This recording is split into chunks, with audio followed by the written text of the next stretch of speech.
Thanks for joining us for this episode of Coffee with Closers, where business leaders share insights on how to build businesses from the ground up and best practices for innovating in their industry. All right, for today's episode of Coffee with Closers, I have the privilege of sitting down with Adam Radulovic. He's the founder of Excel IT, and I'm so excited to be talking with him and learning a little bit about some of the lessons that he learned building a business. So, Adam, I so appreciate the opportunity for having you sit down with me today. My pleasure. Yeah. Happy to help. Yeah, so for the audience that never heard of you, can you share a little bit about your history of how you got into this IT space? It started as the space when I was 5 years old. My dad brought one of the earliest personal computers to our house, and as a 5-year-old, all that we had there was basic games, and it was really tough to play them. Mm-hmm. I needed more chances, more lives. And so I learned early on how to cheat by figuring out the coding and where the equals 3 to the number of lives was, and I changed it to 99. And that's really what got me started into loving computers and technology. Was involved with programming ever since. Went to college, University of Michigan, computer engineering degree. While in college, and I think it was my sophomore year, I was with my roommate and we were just walking around downtown on campus. He's like, "Hey Adam, I know there's a career fair a couple blocks from here. You want to come with me?" And I said, "No." He said, "There's food." So I said, "Yes." Walked in, and the first person that I met there was one of the directors from Swiss Bank. And we chatted for a bit, and I would tell him what I was working on. And when he heard it was my own chat platform and I had a company at that time, and I was like 18, he got really excited and said, "Well, that's exactly what we're implementing at Swiss Bank, except we're doing it on a global scale." And I got really excited about the type of technology they were using. And he said, "Why don't you come over for an internship?" And I did. Ultimately, that's how I got to Chicago. Came for my internship, later came for a full-time position after college. And we developed a product that we spun out from Swiss Bank in '99, and then turned it into a company that 10 years later was acquired by Microsoft. When that was done, I decided I didn't enjoy working with Fortune 500 companies because we had to cater to basically the largest investment banks in the world. 70% of them utilized our product. And I wanted to work for organizations where you really feel the impact. And small, medium businesses was a place that I thought we could make a big impact, and that would be really rewarding for the people, the Excel netters here. And so we started Excel.net in 2009 and have really progressed with that same model. We just want to help small, medium businesses and have an impact that's felt, and that we're helping improve their organization uniquely in a way that they haven't had in the past. Our interest is to remove the obstacles and roadblocks that get in the way of the passion of what that small business was trying to accomplish, whatever their mission was. And today we've gotten to 30 full-time employees, and we cater to a little over 50 companies in the greater Chicagoland area. What was that transition like, going from building a SaaS company to now running a technology service company? Way more complicated than I ever thought. Businesses, it's a simple concepts, but unique. So they're like snowflakes. The variety of the things that we had to also ourselves do in order, as a small, medium business ourselves, was pretty overwhelming in the beginning. I mean, there were times in the first 5 years that I was doing, and we were all doing 80 to 100 hours a week. We didn't think that was sustainable. It took a long time to figure out how to get a better grasp on the business and make it manageable, give people work-life balance so they could work 40-hour work weeks. And we did it by implementing 3 live shifts so that you're always able to hand off to someone else and feel comfortable with taking time off. And what are some of the key lessons you've learned now that you built, this has been like since 2007 you've been running this Excel, right? 2009, the lessons, there's so many, and each of them was earned by pain.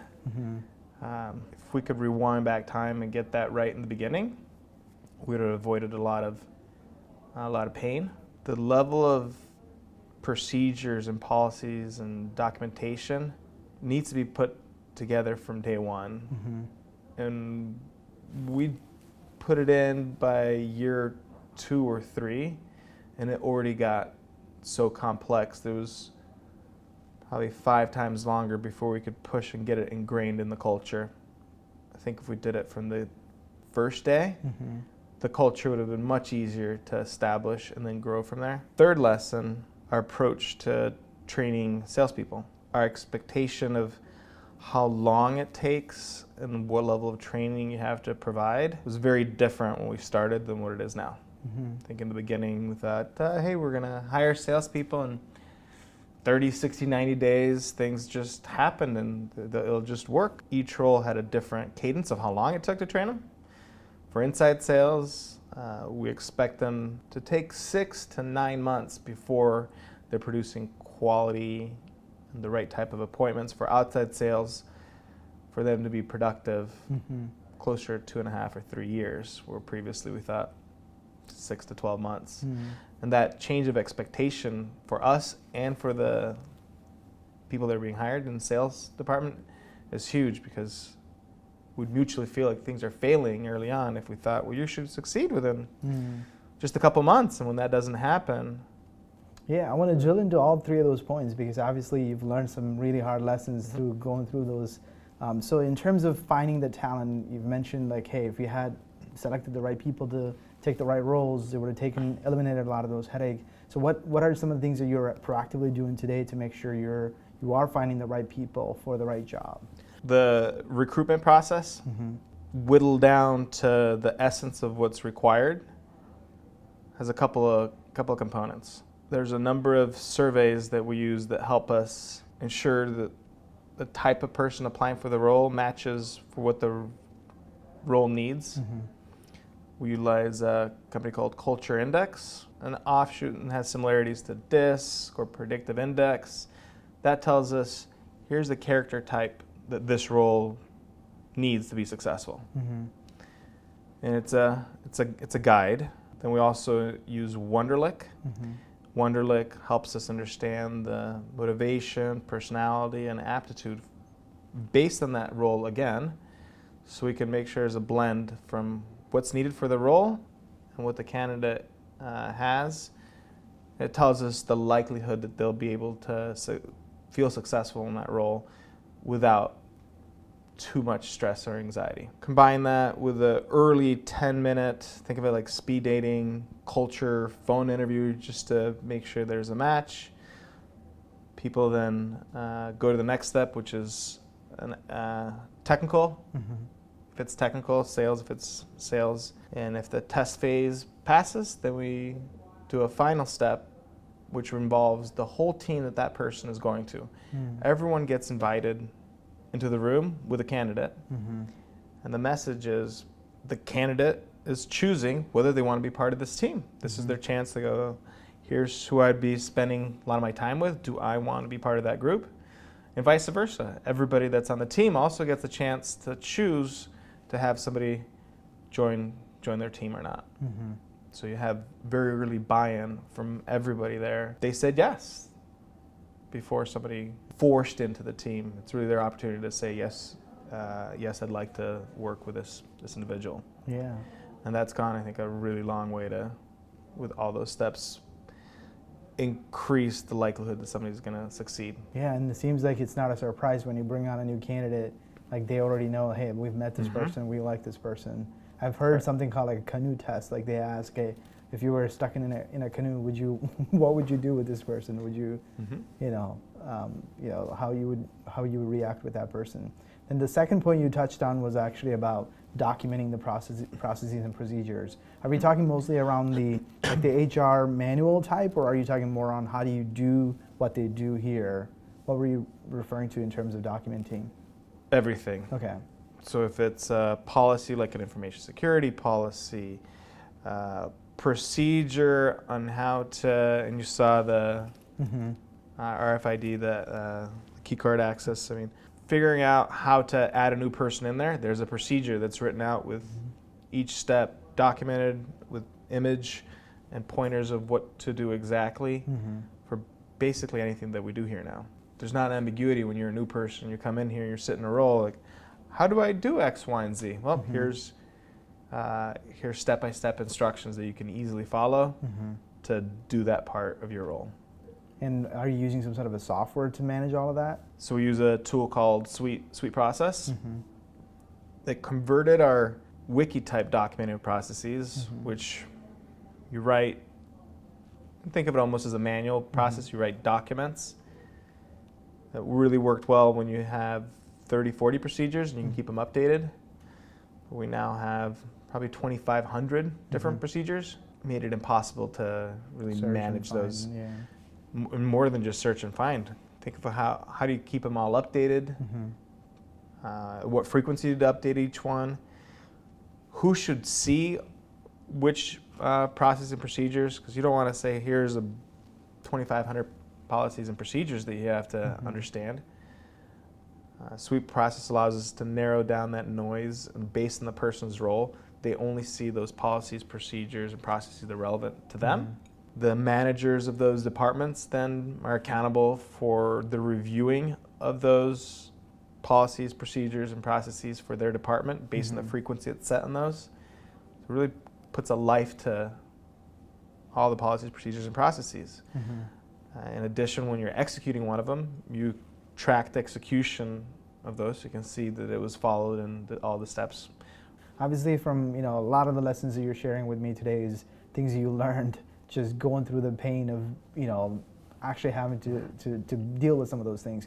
Were you reading or also following any kind of business model? Like there's several business programs like I think Entrepreneur System, EOS, things like that. Is there anything like that, Traction, or anything that you've implemented for the organization as a whole? Yeah, we've been using Traction since 2012. We had an implementer, Clark Newhoff, help us through that process. We attempted to self-implement, didn't do a great job. We hired Clark to come in and put us on the right track, and we've been using it ever since. When we originally started using it, it was not that well known. There wasn't that many companies that were running with it, and we had to decide between Gazelles, which is called Scaling Up now, and Traction, and we tested both in parallel at the same time, and they both have a lot of similarities. Yeah, they do. Right. The difference for us was that Gazelles, Traction's, Bernharsch's model, I think is more appropriate for organizations at a higher operating maturity level, maybe 15, 20 million and up, organizations that are more mature. EOS is just perfect for people that are getting a handle on their business, and that's the position we were in 2012. Now, since then, we've extended it. We've gone through Strategic Coach as well, so we have components of that we incorporate into Traction. We're part of a wonderful industry verticalized organization called True Methods that's really specific for our industry and helps us understand how to relate the different departments we have here and what metrics we need to operationally focus on. So we've extended it through anything we could. Book-wise, we read between all of us a lot of books. I think many here are life learners. And we want to get at least 2 or 3 books read a month.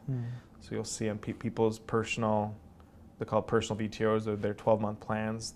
There's frequently quarterly rocks they put on there of reading a number of books. Did you know that there was like a business model that you can follow, or how did you come across that there's something like, hey, I need to implement something like Traction? No, it's thanks to joining Vistage. So we joined Vistage about probably a year prior to being exposed to EOS Traction, and it was my Vistage chair that heard the struggles that we were going through and said, you should read this book. It was the Traction book. I finished it probably that night. I said, this is exactly what we've been looking for. We need something that makes it simpler to run the business. And that's kind of how we got involved. In the beginning, you mentioned that you were spending 100-hour weeks and doing crazy stuff. Now, knowing you have a very flexible schedule, and you have some very strict rules on how many hours you're here and when you get to go home and spend time with your kids and things of that nature. So how did you even manage that, this whole running a business and then actually having that life, the work-life balance? What are some of the tips that you can provide a business leader? There's a song from Annie, Tomorrow. It's only a day away. I think the first step is you got to stop singing that song. We all spend more of our daylight wake hours with work than we do with family. The work is going to be there tomorrow, but your kids grow up. There's no compromise to that. So you have to first say, this is what's important in my life. That has to have required dedicated time that you put towards that. What's remaining, put towards work. Are there any hacks that you learn in terms of productivity that you say, hey, this has really helped me in terms of staying focused, staying productive, and not get distracted? The one I can remember the most was from a Vistage productivity speaker. Told all of us to pull out our phones, turn it onto silent, and convert, instead of being sent new emails, set it so that only when you choose to fetch the emails you get the notifications. That was, if I think of just one change, the most impactful. Stress level goes down. You're able to focus on what you're doing, and when you're ready to spend time on going through emails and all the other noise in your life that comes through that device. So almost like batching. Like batching is kind of a concept that a lot of people use. Like, hey, they dedicated like an hour for email reading and replying, or even for prospecting, batching certain hours of the day that they just focus on that. Are there anything else that you have, like almost like a ritual that you use to kind of say, hey, this is what you can't disturb me when I'm doing my focused work? Is there anything like that you have as a practice? Follow anything that's on my calendar. So if it's on the calendar, that's exactly what I'm doing at that time. And everybody knows that we all respect each other's calendar time. If it's open, it's different. But calendaring and dedicating what you need and putting almost like an inventory of your time, that's the only way I can manage what I do. If it was open, you know what happens in the day. Things just pop up, and one email will take you on a thread for 30 minutes somewhere. Another one will go, I want to investigate something new. That goes a long way, and so does traction. I mean, traction, a lot of it is to discipline you into focusing on what's most important first, and then moving down onto whatever time you have remaining on other things. Makes sense. Knowing what you know about building business and scaling it, are there anything else that you would say you would do differently? If I read the book Radical Candor earlier, that would have been a lot better. I have really high empathy for people, but sometimes it's their detriment. If someone is not performing at the level that they need to succeed, I used to have a tough time saying, hey, Sam, you're just not doing a good job with what you're working on, right? You're failing at your task.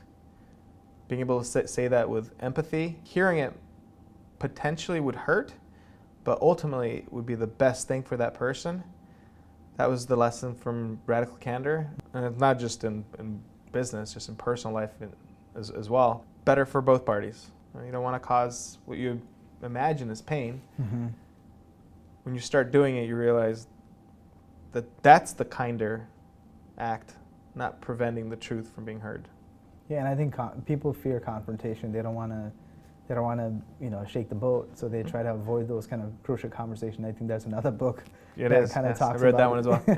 kind of the same concept there as well. So, I mean, obviously, when you talked about earlier, like building the team, putting them in the right place, you can have the right person, but they're just not in the right seat, which is also the EOS talks about it, right? Putting the right people in the right seat. I think if you don't have that, then you have to have those tough conversations. Maybe it is you that just think that this person can excel in any role, but they're just not cut out for it, right? And they, like, especially in sales, that's another thing. Like, people come, like my brother always says, like, there's people who are salespeople and there's people who are in sales. Like, people who are in sales, they're not just really cut out for that job. They just so happen to be in sales. And just happen to have the title. Yeah, and then that's when you really have to have the metrics-driven management, because you got to show the metrics and say, hey, you don't hit the numbers, so this isn't going to work out. Yeah. There's a question that I've been asking a lot of the business leaders. So if you had an option where you have $1 million, you can take that or spend an afternoon with Warren Buffett. Which would you choose? Is it Warren Buffett? Is that the only option? That was the option I've been giving people. Warren Why Buffett. it seemed like you're not thrilled. No, Or you only because I've gone through a lot of his content, Hmm. and I try to listen to a lot of leaders, and I do it with hope to see if he could help have a radical candor type conversation with me.